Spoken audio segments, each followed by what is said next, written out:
Hey, bienvenue au News Cocktail, votre dose hebdomadaire d'actualité internationale et nationale, servie avec une touche d'analyse et d'objectivité. Alors c'est quoi concrètement la différence entre la gauche et la droite? En 3 minutes, vous aurez tout compris.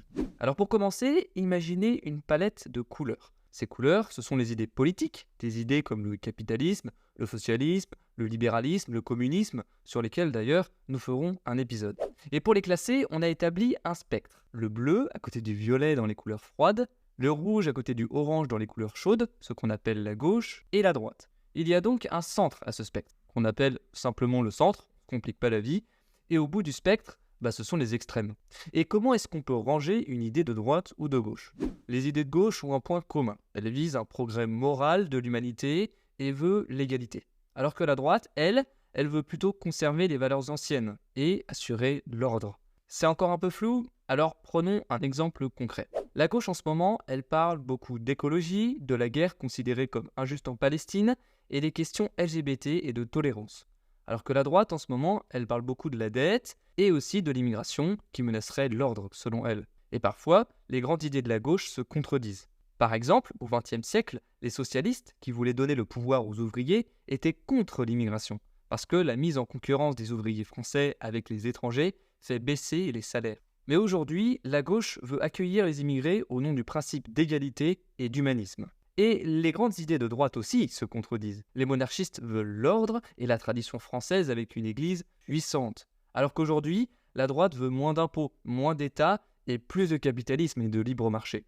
Alors maintenant qu'on a mis des idées et des mots sur ce qu'était la droite et la gauche, on va parler de ce que ça correspond concrètement aujourd'hui dans les partis en France. Alors aujourd'hui à gauche, il y a la France insoumise de Jean-Luc Mélenchon qui veut plus d'immigration, plus d'argent aux travailleurs et abolir les valeurs conservatrices. Il y a aussi les Verts qui se concentrent principalement sur l'écologie. Et enfin le Parti communiste qui se concentre principalement sur les travailleurs. Il ne faut pas oublier aussi le Parti socialiste qui est plus modéré que la France insoumise. Alors de l'autre côté, aujourd'hui à droite, il y a le Rassemblement national qui veut réguler l'immigration, plus d'ordre et de sécurité et maintenir un salaire viable pour les plus fragiles.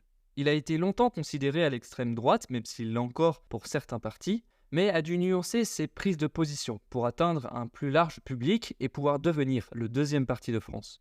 Les Républicains, ensuite, c'est la droite modérée, qui veut moins d'impôts, moins d'État, réguler l'immigration et garder certaines valeurs traditionnelles. Il y a aussi Reconquête, le parti d'extrême droite fondé par Éric Zemmour en 2021, et il est d'accord avec les Républicains, mais beaucoup plus ferme sur l'immigration. Et au centre, le parti de notre président de la République actuelle, Emmanuel Macron, où on parle alors d'un certain « en même temps ». Oui, car les centristes disent vouloir moins d'impôts pour certains et en même temps plus pour d'autres. Dit vouloir réguler l'immigration, mais en même temps ne pas fermer complètement nos frontières pour ne pas arrêter l'immigration dite de travail.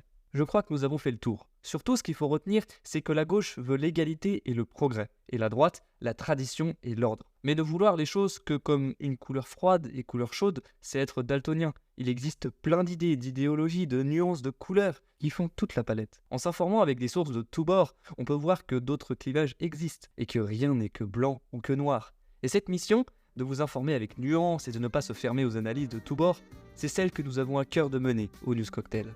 Mêler l'analyse et l'objectivité. Alors nous espérons que la gauche et la droite sont déjà plus clairs pour vous. Pour aller plus loin, le News Cocktail vous proposera très prochainement des mini-podcasts sur les grandes idées politiques. Pour ma part, je vous dis à très vite au News Cocktail.